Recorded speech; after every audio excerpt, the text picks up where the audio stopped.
एक भयानक तूफान, नाम है दितवा, और इसने पूरे दक्षिण एशिया को अपनी चपेट में ले लिया है। हालात इतने गंभीर हैं कि श्रीलंका में इमरजेंसी लगानी पड़ी है और भारत में रेड अलर्ट जारी हो गया है। तो चलिए आज इस महातूफान की पूरी कहानी को समझते हैं। सबसे पहले बात करते हैं उस कीमत की जो इंसानी जानों से चुकाई गई है। 159। श्रीलंका में अब तक 159 लोगों की मौत हो चुकी है और ये गिनती अभी भी बढ़ रही है। ये सिर्फ एक नंबर नहीं है, सोचिए इसके पीछे 159 परिवार हैं जिनकी दुनिया उजड़ गई। और इस संकट की गंभीरता का अंदाजा आप इसी बात से लगा सकते हैं कि दोनों देशों ने क्या कदम उठाए हैं। श्रीलंका में स्टेट ऑफ इमरजेंसी लगा दी गई है, वहीं भारत में हाईएस्ट लेवल का अलर्ट यानी रेड अलर्ट जारी कर दिया गया है।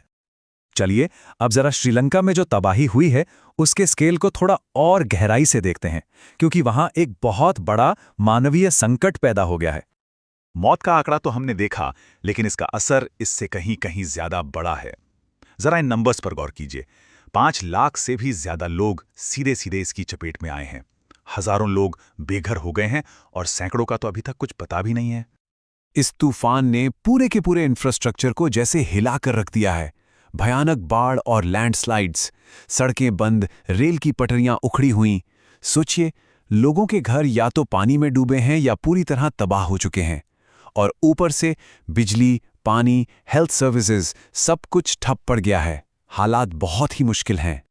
तो सवाल ये उठता है कि आखिर इतना जबरदस्त तूफान ये बना कैसे?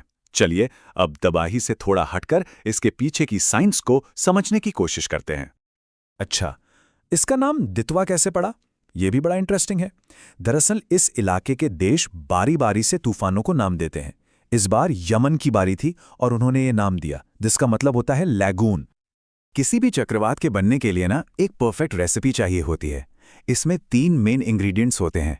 पहला, समुद्र की सतह का टेम्परेचर बहुत गर्म होना चाहिए। दूसरा, हवा में नमी यानी मॉइस्चर बहुत ज्यादा हो। और तीसरा, वहां पहले से एक लो प्रेशर सिस्टम मौजूद हो। और दितवा के केस में ये तीनों चीजें बिल्कुल परफेक्ट मात्रा में एक साथ आ गई। तो ये तूफान बना कैसे, ये तो समझ गए। अब जरा इसके सफर पर नजर डालते हैं कि ये कहां से शुरू हुआ और कहां कहां तबाही मचाता हुआ आगे बढ़ा। देखिए इसकी पूरी टाइमलाइन कितनी तेज है। 26 नवंबर को श्रीलंका के पास बस एक लो प्रेशर सिस्टम बनता है और सिर्फ एक दिन के अंदर 27 नवंबर को ये एक फुल फ्लेज्ड साइक्लोन बन जाता है। फिर 28 को ये श्रीलंका के पूर्वी तट से टकराता है और उसके बाद 29 को बंगाल की खाड़ी में घुसकर भारत के किनारे किनारे आगे बढ़ने लगता है। अब जब कुदरत का ऐसा कहर बरपा तो इंसानों ने इसका जवाब कैसे दिया? चलिए अब रेस्क्यू और तैयारियों पर एक नजर डालते हैं। यहाँ दोनों देशों का अप्रोच थोड़ा अलग अलग दिखता है।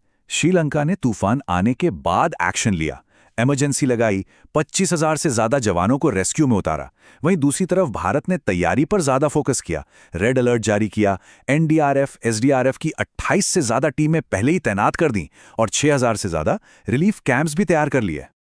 और इस मुश्किल घड़ी में एक अच्छी चीज भी देखने को मिली, वो है पड़ोसियों का साथ। भारत ने श्रीलंका की मदद के लिए एक खास मिशन शुरू किया है, ऑपरेशन सागर बंधु। इसके जरिए जरूरी सामान और मदद श्रीलंका पहुंचाई जा रही है। अच्छा, एक बात साफ है, ये कोई एक अकेली घटना नहीं है। अब जरा जूम आउट करके बड़ी पिक्चर देखते हैं कि ये सब हमारे बदलते क्लाइमेट के बारे में क्या इशारा कर रहा है। ये एक कड़वी सच्चाई है कि इतने पावरफुल साइक्लोन्स अब ज्यादा आने लगे हैं और इसकी सीधी वजह है क्लाइमेट चेंज। समुद्र का पानी गर्म हो रहा है और यही इन तूफानों को और ज्यादा ताकत दे रहा है। तो हाँ, क्लाइमेट चेंज बिल्कुल रियल है और ये उसके नतीजे हैं। तो अब सवाल है कि आगे क्या? इस पूरी आपदा से हमें 3 बड़े सबक सीखने को मिलते हैं।